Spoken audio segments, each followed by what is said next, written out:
සාදරයෙන් පිළිගන්නවා අදත් අපේ YouTube වීඩියෝ එකට. ඉතින් අද මම පෙන්වන්න ආවේ කොහොමද සිස්ටම් රීස්ටෝර් පොයින්ට් එකක් හදන්නේ කියලා. ඉතින් අපි වීඩියෝ එකට ගිහිල්ලාම ඒ ගැන කතා කරමු.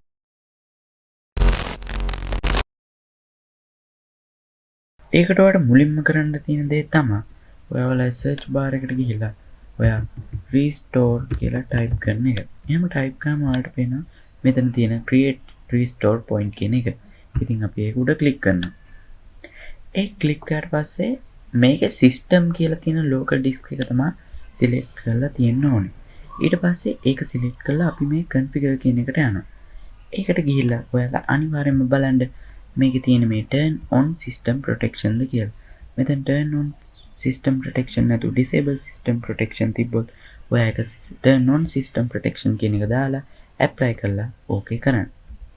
ඊට පස්සේ ඔයාලට කරන්න තියෙන්නේ මෙතන තියෙන මේ create button එක ක්ලික් කරන එක. ඒ ක්ලික් කරලා ඔයාලා කැමති නමක් දෙන්න. දැන් මම උදාහරණයකට දෙන්නේ සාමාන්‍යයෙන් මේ restore point එක හදන්නේ ඔයා Windows update එකක් කරන්න කලින්. ඉතින් මම මේකට දෙනවා before the update කියලා. එහම දීලා ඔයාලා මෙතන තියෙන create කියන බටන් එක press කරන්න.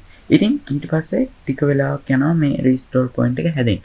ඉතින් මේ restore point එක හදන එකේ තියෙන වාසිය තමයි ඔයාලා Windows update එකක් කරලා ඒ Windows update එකෙන් එක්ක ඔයාලගේ පරිගණකය slow වෙනවනම් එක්ක ඔයාගේ පරිගණකය run වෙන්න බැයි නම් නැත්නම් ඔයාගේ පරිගණකය on කරද්දී startup repair එනවනම් ඒ වගේ වෙලාවට ඔයාලට පුළුවන් system restore එකක් කරලා ඔයාලා ඒ තිබ්බ විදිහටම පරිගණකය on කරගන්න.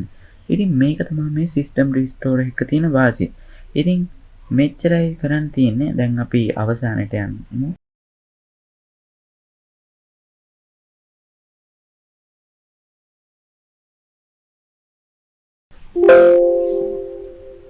හොඳයි. ඔයාලා ඒක කරලා ඉවරනාට පස්සේ ඔයාලට මේ විදිහට මැසේජ් එකක් එනවා. ඉතින් අපි මේක ක්ලෝස් කරමු.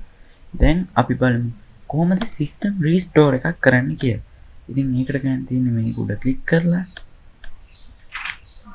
මේ ක්ලික් කරලා මෙතන next කියන එක press කරලා ඔයාලා අලුතෙන්ම හදපු එක select කරලා next කරලා finish දෙන එක.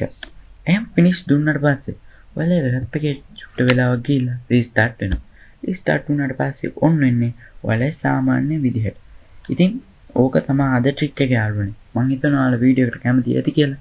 ඉතින් අපේ වීඩියෝත් එක්ක දිගටම රැඳිලා ඉන්න. අපේ YouTube channel එක subscribe කරන්න, ඒ වගේම මේ වීඩියෝ share කරන්න, like කරන්න, comment කරන්න අමතක කරන්නත් එපා. එහෙනම් අපි අලුත්ම වීඩියෝ එකකින් හම්බ වෙමු.